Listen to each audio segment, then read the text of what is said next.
ravie de passer ce petit moment avec vous. Alors c'est vrai qu'il y a énormément de choses qui ont été mises en place pour ces JO chez nous. Alors moi, sincèrement, ce qui m'a vraiment marqué, c'est la maison de la perf.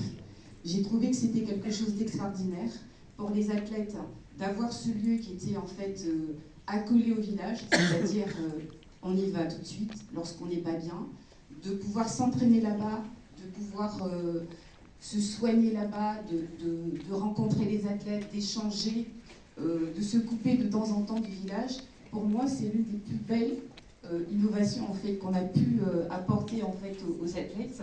Alors sincèrement, j'ai envie de dire, parce que j'y suis allée, j'ai rencontré j'ai échangé avec quelques athlètes. Sincèrement, si ça avait existé à Sydney, je pense qu'on aurait pu comptabiliser une petite médaille.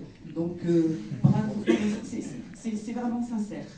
Donc, pour moi, c'est quelque chose d'extraordinaire qu'on pense vraiment aujourd'hui aux athlètes et qu'on leur donne cette possibilité, en fait, de se donner à fond, de penser qu'à une chose pendant cette quinzaine.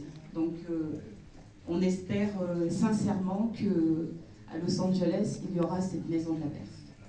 Et je crois que ça a marqué d'autres personnes qui vont venir témoigner sur cette scène, également cette maison de la perf. On a fait le bilan, on se projette. Yann, tu restes avec nous, Marie-Jo, pour parler de cette ambition qui est affirmée.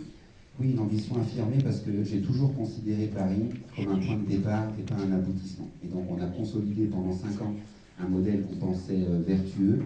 On a depuis eu un certain nombre d'évaluations, de diagnostics, un peu comme on le demande aux sportifs ou aux entraîneurs une fois que la compétition est terminée. Qu'est-ce qu'on peut faire de mieux, de plus pour continuer à progresser face à une concurrence qui est redoutable, et elle l'est d'autant plus que les Australiens qui vont recevoir les Jeux en 2032 ont augmenté leurs moyens, sont en train de mettre un programme spécifique pour être au rendez-vous aussi de leur perf.